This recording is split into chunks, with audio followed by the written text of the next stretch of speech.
మరిన్ని రాష్ట్ర వార్తలు వేగంగా సంక్షిప్తంగా.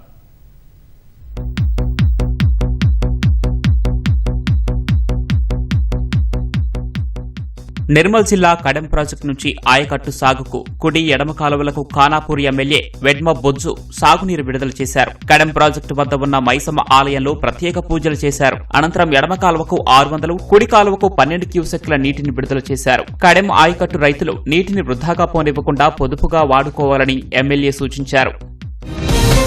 సంగారెడ్డి జిల్లా జహీరాబాద్లో 66వ యువజన కాంగ్రెస్ ఆవిర్భావ వేడుకలను ఘనంగా నిర్వహించారు. జహీరాబాద్లోని సుభాష్ గంజ్ పార్టీ కార్యాలయం ఎదుట కాంగ్రెస్ జెండా ఆవిష్కరించి కేక్ కట్ చేసి సంబరాలు చేసుకున్నారు. యూత్ కాంగ్రెస్ జిందాబాద్, రాహుల్ గాంధీ జిందాబాద్ అంటూ నినాదాలు చేశారు. రాజన్న సిరిసిల్ల జిల్లా వేములవాడలో 66వ ఆవిర్భావ వేడుకలను పార్టీ నాయకులు ఘనంగా నిర్వహించారు. కేక్ కోసి స్వీట్లు పంపిణీ చేశారు.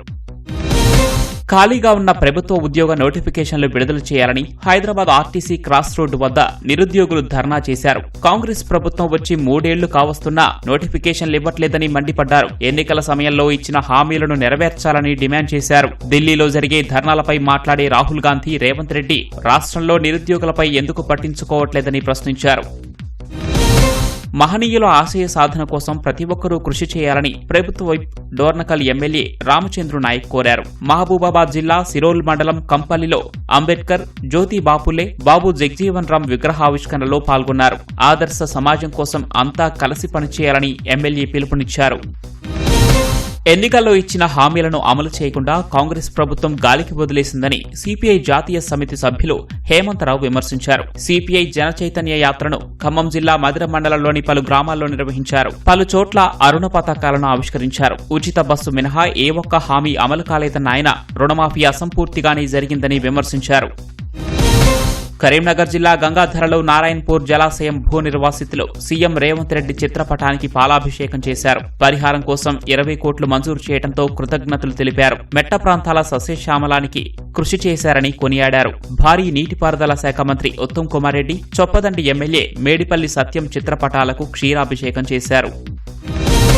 కామారెడ్డి జిల్లా తాడ్బాయి మండలం పల్లెగడ్డ తండాలో క్షుద్ర పూజలు కలకలం సృష్టించాయి. కామారెడ్డికి చెందిన లక్ష్మికి చెందిన వ్యవసాయ భూమిలో నిమ్మకాయలు, పసుపు, కొబ్బరికాయలతో చేసిన ఆనవాళ్లు కనిపించాయి. తండాకు చెందిన కొందరికి లక్ష్మికి భూతగాదాలు ఉండటంతో క్షుద్ర పూజలు చేస్తున్నట్లు తండావాసులు ఆరోపించారు. క్షుద్ర పూజలకు పాల్పడుతున్న లక్ష్మిపై చర్యలు తీసుకోవాలని స్థానికులు డిమాండ్ చేశారు.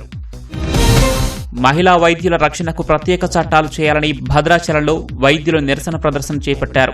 వైద్య వృత్తిపై ప్రేమతో, గౌరవంతో విధులు నిర్వహిస్తున్న మహిళా డాక్టర్లపై దాడులు చేయడం దుర్మార్గమని ఆవేదన వ్యక్తం చేశారు. ఇప్పటికైనా ప్రభుత్వం స్పందించి మహిళా వైద్యులపై దాడులు జరగకుండా ప్రత్యేక చట్టాలు చేయాలని వారు డిమాండ్ చేశారు. రోడ్డు ప్రమాదంలో గాయపడిన దంపతులకు సిద్దిపేట జిల్లా దుబ్బాక ఎమ్మెల్యే కొత్త ప్రభాకర్ రెడ్డి సాయం అందించారు. సిద్దిపేట జిల్లా భూంపల్లి నుంచి బోనాల కొండాపూర్కు వెళ్తూ ఉండగా చంద్రయ్య దంపతులు ప్రయాణిస్తున్న ద్విచక్ర వాహనం ప్రమాదానికి గురైంది. అటుగా వెళ్తున్న ఎమ్మెల్యే బాధితులను ప్రత్యేక అంబులెన్స్లో ఆసుపత్రికి తరలించారు. డాక్టర్లతో మాట్లాడిన ఎమ్మెల్యే మెరుగైన వైద్యం అందించాలని సూచించారు. ఖమ్మం జిల్లా తుంబూరులో అత్తని హత్య చేసిన అల్లుడి కేసు మిస్టరీ వీడింది. నిందితుడితో పాటు అతనికి సహకరించిన మరో మహిళను పోలీసులు అరెస్టు చేసి రిమాండ్కు తరలించారు. వెంకట నరసమ్మ అల్లుడైన తిరుపతిరావు మరో మహిళతో వివాహేతర సంబంధం కొనసాగిస్తున్నాడని కూతురుతో కలిసి ఓ మహిళపై దాడి చేసింది. అవమానంగా భావించిన ఆమె తిరుపతిరావుతో కలిసి వెంకట నరసమ్మను దారుణంగా హత్య చేశారు. మెదక్ జిల్లా నర్సాపూర్ మున్సిపాలిటీలో శాకాహార ర్యాలీని ఘనంగా నిర్వహించారు. పిరమిడ్ సొసైటీస్ ఆధ్వర్యంలో నిర్వహించిన ర్యాలీలో మాంసాహారం వద్దు, శాకాహారమే ముద్దు అని నినదించారు. శాకాహారం తీసుకుంటూ ప్రతిరోజు ధ్యానం చేస్తే ఆరోగ్యాన్ని కాపాడుకుందామని తెలిపారు. శాకాహారం తినుకుంటూ ధ్యానం చేస్తే ఎలాంటి రుగ్మతలు దరిచేరవని వారు తెలిపారు.